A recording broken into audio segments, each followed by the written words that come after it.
Hey everybody, welcome back. This year for squash, we did our normal yellow cricket nut squash and we did zucchini. Lots of times we've got butternut squash going, but today, well, in this season, we tried Tromboncino, Tromboncino. It's supposed to be disease resistant. And it could even get up to 6 feet tall. Of course, we're not wanting to let them get that big.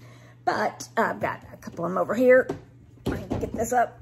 This is what they're looking like. And pretty big. Now, they say you should get it probably a little smaller than this. Because the younger they are, you know, the better they're going to taste. But these shouldn't taste bad either. Just the seeds will be big and we'll just have to get the seeds out of them. As far as the disease part goes, our yellow squash has now kind of played out. The plants themselves have gotten, you know, disease in them. So we've had to pull them up and these look just fine. So far, so good on the disease part. So the next thing is cooking some of them. So if they don't taste good, then there's no need in even planting them because nobody's going to eat them. That would just be a waste. So I'm going to cook these like I normally do. Some of the other squash is just bake it.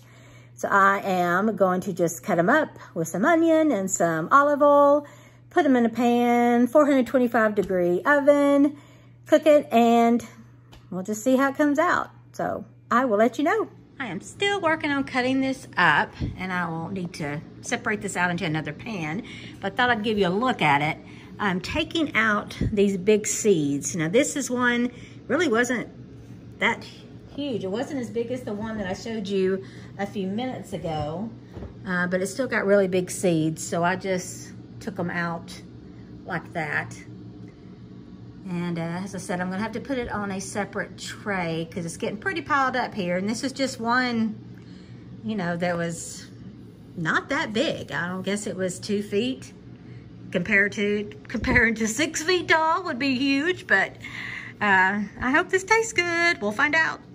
All right, I am just, like I said, taking the seeds out because they're big, and I'm just taking them out by hand and just putting them in the basket over there. But look at these. They're just kind of stringy in there. Interesting, but don't have to cut them out. With them being that way, you just pull them out and putting them in the pan. And next we bake. This cooked up just like regular squash did. It even burned just a little like regular squash does if you leave it on too long. So looking good so far. Okay, so this is it. This is what I'm about to eat.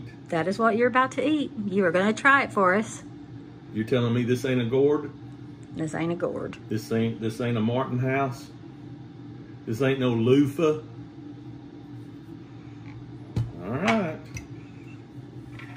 Just try one piece. One piece. Or two. Smells like squash. Looks like squash. Drum roll.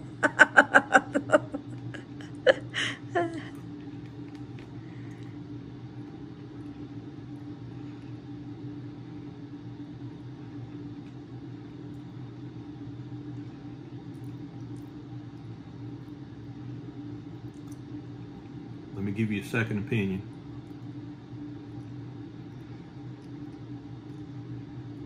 That might be squash. That might be pretty good squash. Excuse me while I finish this. All right, compared to yellow squash.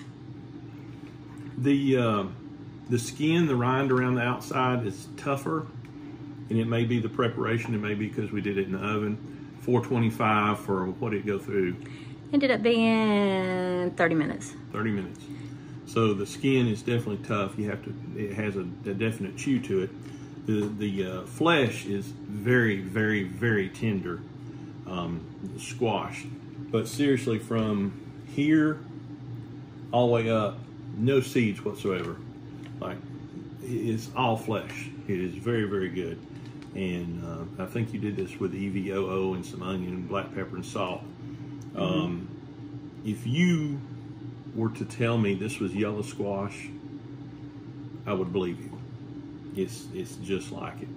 Now, what are we gonna do with this part? It's in there. This is in there as well. Okay. I just took the seeds out. Okay. Very good. So, yeah. And as far as being in the garden, it's side by side with yellow squash and zucchini squash.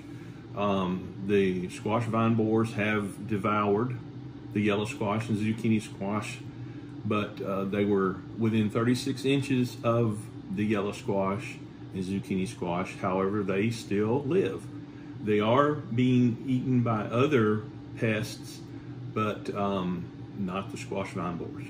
So as of right now, these are very, very productive.